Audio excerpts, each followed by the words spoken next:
Renungan Pagi, Christ Triumphant atau Kristus yang Menang oleh Ellen G. White, 26 Maret 2025. Mari kita berdoa. Bapa kami yang di sorga, Allah pencipta langit dan bumi, laut dan segala isinya, Allah yang maha besar, maha kuasa, sumber segalanya, yang kami sembah selalu melalui anak-Mu yang tunggal, Yesus Kristus. Terpujilah Yesus, anak Allah yang maha tinggi, yang adalah roh yang menghidupkan bagi kami. Pada pagi hari ini kami bersyukur boleh bangun dan berbakti, dan sebagaimana membaca dan mendengarkan nasihat firman-Mu, kiranya ini menjadi pembaharuan bagi kami semua, meski dalam kondisi yang tidak nyaman, kondisi yang susah, karakter kami menunjukkan karakter yang benar. Beserta kami sepanjang perbaktian ini, kehendak-Mu yang jadi. Ampun kami akan dosa dan salah, karena kami berdoa hanya dalam nama anak Allah yang tunggal, Yesus Kristus, yang adalah Tuhan dan Juru Selamat kami. Amin. Renungan hari ini akan dibacakan oleh Saudari Ashley Tambunan. Kepada Saudari Ashley, kami persilahkan. Selamat pagi.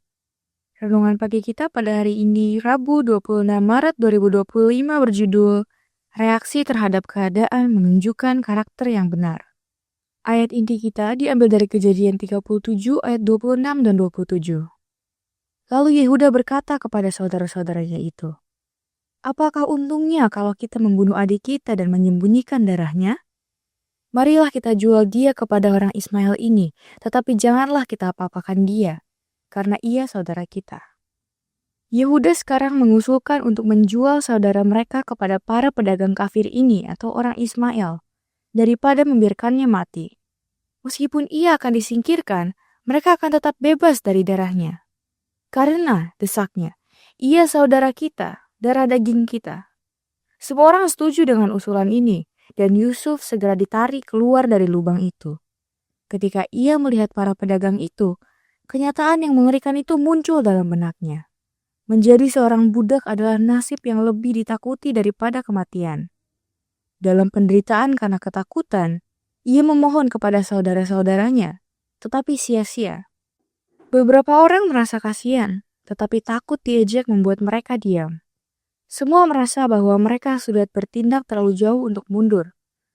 Jika Yusuf dibiarkan hidup, ia pasti akan melaporkan mereka kepada ayahnya, yang tidak akan mengabaikan kekejaman mereka terhadap putra kesayangannya.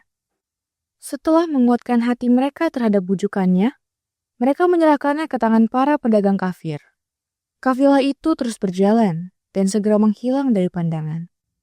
Saat kafilah itu berjalan ke selatan menuju perbatasan Kanaan, anak laki-laki itu dapat melihat dari kejauhan bukit-bukit tempat tenda-tenda ayahnya berada. Dengan sedih, ia menangis memikirkan ayah yang penuh kasih itu dalam kesepian dan penderitaannya. Dengan hati yang gemetar, ia menantikan masa depan. Betapa berubahnya situasi dari anak yang disayangi dengan penuh kasih menjadi budak yang hina dan tak berdaya. Namun dalam pemeliharaan Allah, bahkan pengalaman ini pun menjadi berkat baginya. Dalam beberapa jam, ia telah belajar sesuatu yang mungkin tidak akan diajarkan kepadanya selama bertahun-tahun.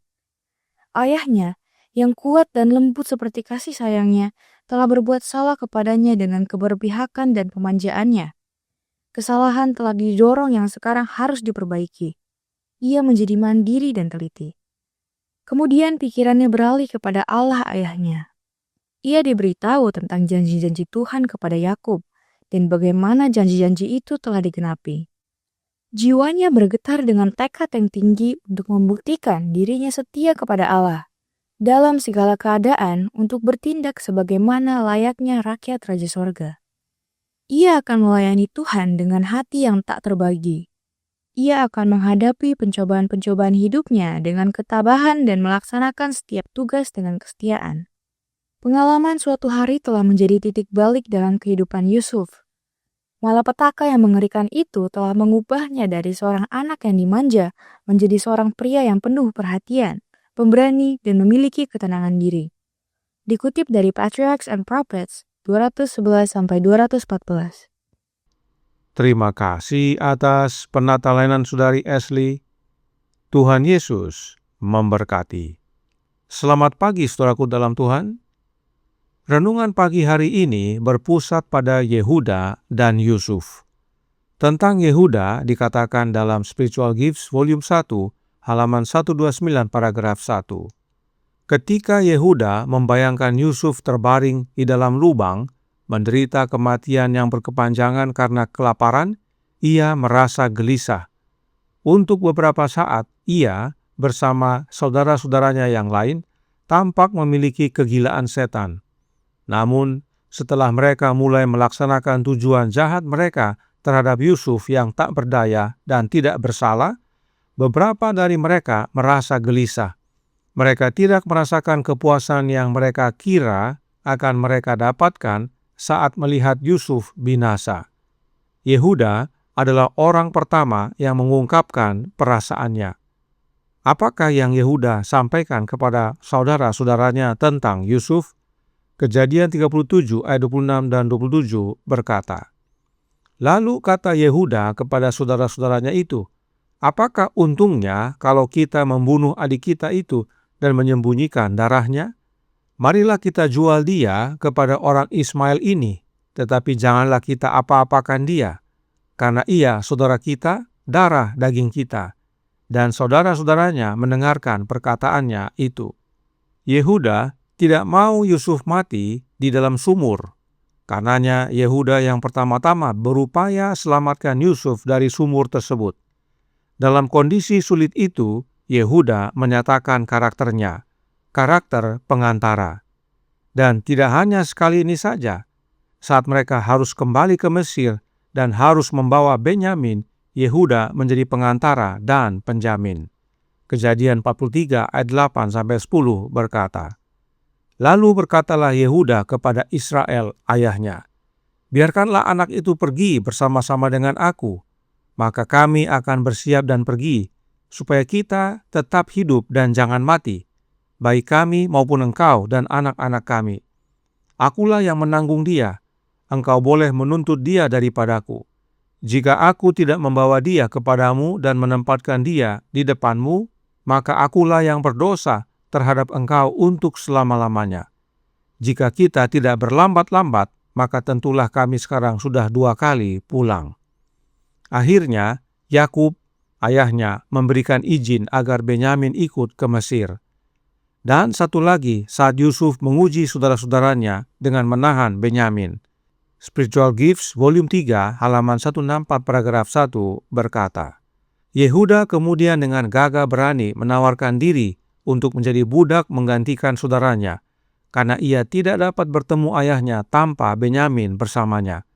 Kata Yehuda, 'Oleh sebab itu, baiklah hambamu ini tinggal menjadi budak tuanku menggantikan anak itu, dan biarlah anak itu pulang bersama-sama dengan saudara-saudaranya.' Dan memang, dari keturunan Yehudalah sang pengantara dan penjamin yang sejati muncul." Kejadian 49 ayat 10 berkata, "Tongkat kerajaan tidak akan beranjak dari Yehuda, ataupun lambang pemerintahan dari antara kakinya, sampai dia datang yang berhak atasnya, maka kepadanya akan takluk bangsa-bangsa." Inilah nubuatan tentang Mesias, anak Allah, yang datang menjadi penebus, penolong, penghibur, dan pengantara kita. Yesus Kristus datang dari garis keturunan Yehuda. Sekarang, bagaimana dengan Yusuf? Manuskrip Readers volume 4 halaman 222 paragraf 4 berkata, "Tetapi Yusuf adalah seorang Kristen. Begitu ia memasuki kehidupan penjara, ia langsung menerapkan semua prinsip Kristennya yang cemerlang. Ia mulai membuat dirinya berguna bagi orang lain. Ia ikut merasakan kesulitan sesama tahanan. Ia ceria karena ia adalah seorang pria Kristen sejati." Kondisi sulit juga membuat Yusuf menunjukkan karakternya yang benar. Meski di penjara, Yusuf tidak murung dan mengeluh. Gantinya, Yusuf dengan ceria menerapkan kehidupan prinsip Kristen. Dalam penjara, Allah sedang mempersiapkan Yusuf untuk suatu posisi yang penuh tanggung jawab, kehormatan, dan daya guna.